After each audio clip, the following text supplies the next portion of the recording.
This is the Senate in session. President Herodopoulos is presiding over the chamber at this point in time. We pretty much want to stay on the side of the chamber where we can be seen by our senator representing our issues. So if there's any questions at all, they'll point to us in a second up in the gallery and have them meet him outside the door down on the fourth floor level.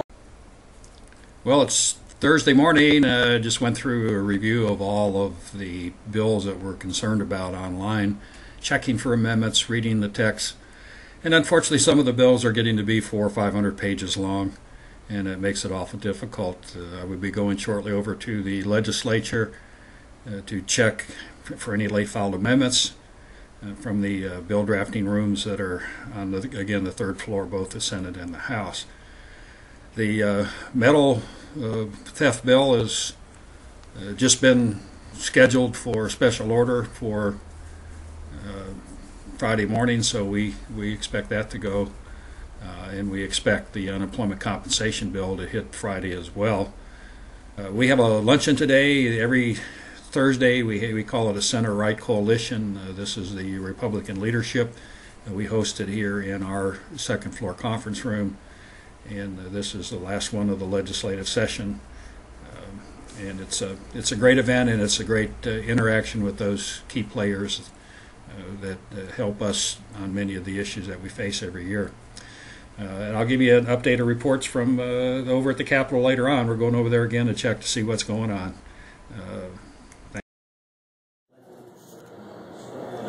So the bill being voted on right now, you can see them all voting. There's 44 no opposing votes at all for House Bill 7111. Basically, you have to pass the Senate bill in the Senate and send it to the House, and the House has to pass that Senate bill.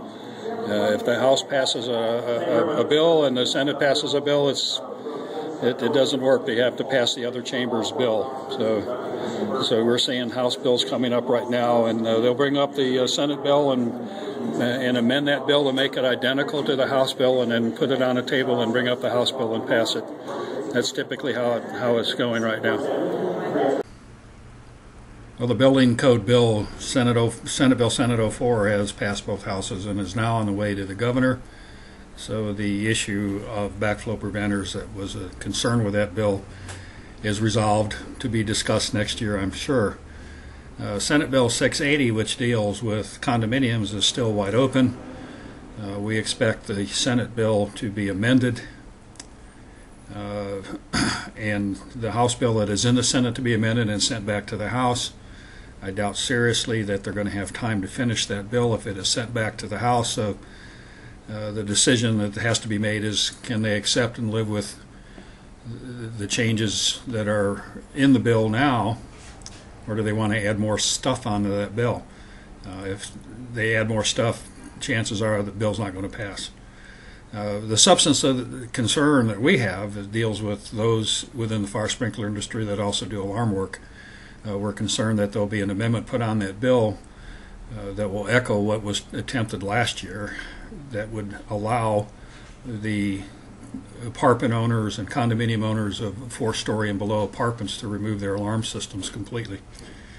That is totally non-acceptable to us and the fire service. We're not sure whether that language is going to be in that bill or not. So more to come. The members and the residents that live in Edgewater County no longer have to travel to Orlando to have open heart surgery. We have been. Well, it's turning into one of those days. I mentioned earlier that a court decision had turned down the 3% contribution from state employees into their health and retirement plans, and that is going to create an $880 million shortfall. The Appropriations Committee, both the Senate and the House, have called a meeting. They'll be meeting at 1:15 Thursday to address this issue. It's going to be probably a closed-door meeting. The unfortunate thing is, if they make any changes to the budget to address this potential shortfall, there has to be a 72-hour wait period before the legislature can vote on it. So it's going to extend the legislative session.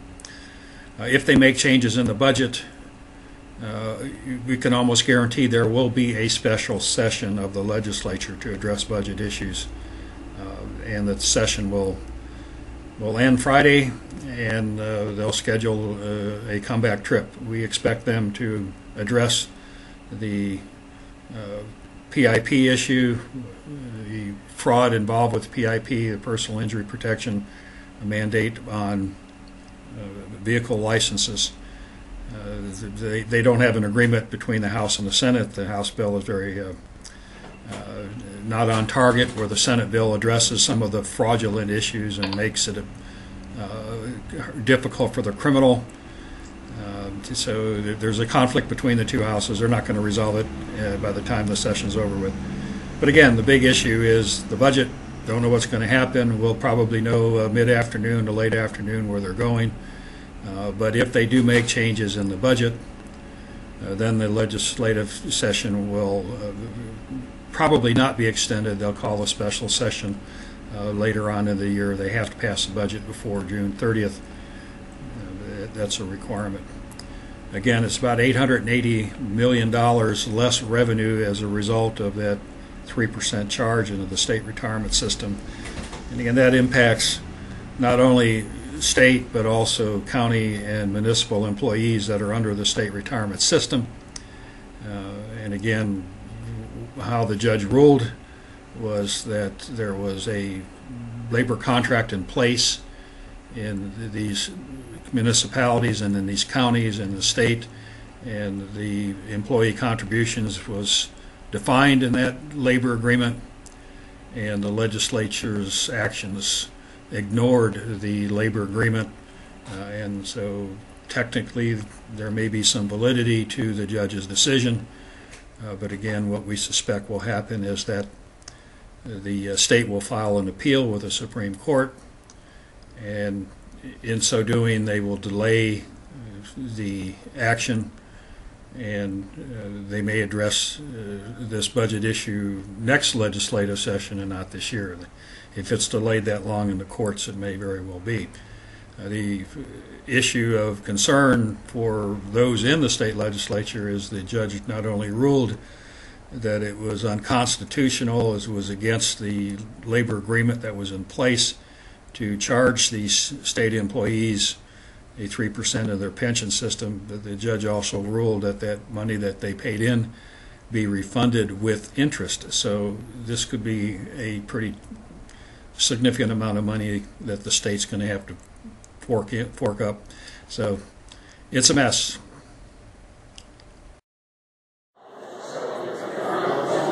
This is the fifth floor of the Capitol. Down on the fourth floor is the entrance door to the chambers, and you can see the people lining up as the committees both are in session, and these people down there are just ready to quickly respond to any legislator that may come out of the chambers asking questions. Here on the fifth floor is where we frequently meet. We leave notes for other people. So in other words, if a bill that is amended that has some problems and some concerns that will impact our industry, one of our friends will leave a little note on the counter over here, and if not, a telephone call.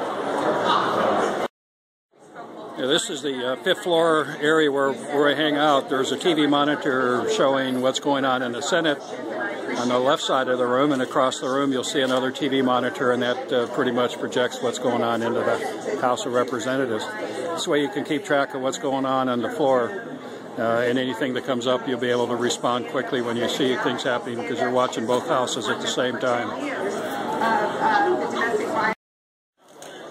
This is one of the main reasons why I really like the fifth floor area to hang out and monitor bills.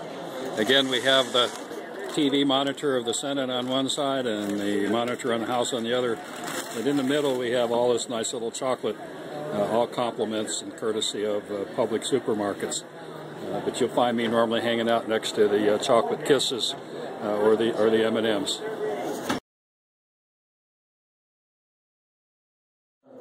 There is a calendar, and they call it the Senate calendar or House calendar, which lists in order the bills that are supposed to be heard. Unfortunately, that calendar is not always taken in order. They'll move around, but pretty much so. They pretty much follow the order in the calendar, which is totally different than what they do in committees. The committees they're all over the list of bills. They don't follow them in order. The other issue is what we call a pocket calendar, and that's where the leadership has a list of bills that they want to bring up in their pocket, and they'll bring them up anytime they want, and it may not even be on that overall calendar yet. So the pocket calendar and the regular calendar keeps it a little bit difficult to follow issues because there's more than one way of bringing a bill up before the full chamber for vote. Well, it's Friday afternoon, 10 minutes after 4. Just found out about a late filed amendment about an hour ago from Senator Bogdanoff that dealt with the health care bill, and they were messing with some language as far as fire safety in pediatric psychiatric care facilities. Fortunately, the amendment that has been proposed references Chapter 633. Point 22, which is the Uniform Fire Safety Standards for healthcare occupancies. So there's really no problem with the bill. What they did do was got the ACA provisions. Many of the people involved apparently with this psychiatric care facilities for children don't like to comply with all of the ACA criteria. What they may not realize is if they don't comply with the ACA criteria, they may not be eligible for Medicare, Medicaid funding. So that's another issue for them to worry about. My concern is fire safety. My concern is protecting our interest. And the amendment on the bill removes the reference to Rule 10, but it also very clearly says that these facilities must comply with Chapter 633.022, which is the Uniform Fire Safety Standard. Well, that's an overview of what it's like to get involved with the Florida legislative process. The 2012 legislative session did end Friday night at right around 10:59. I think the House broke around 10:47 for we call a sine die, or dropping of the handkerchiefs in the fourth floor lobby. A detailed report on what passed and what didn't pass is in the final results, which is another YouTube document that's linked here at the Florida Fire Sprinkler Association website. If you have any questions about the legislative process, or any bills that passed, please feel free to contact me. Thank you.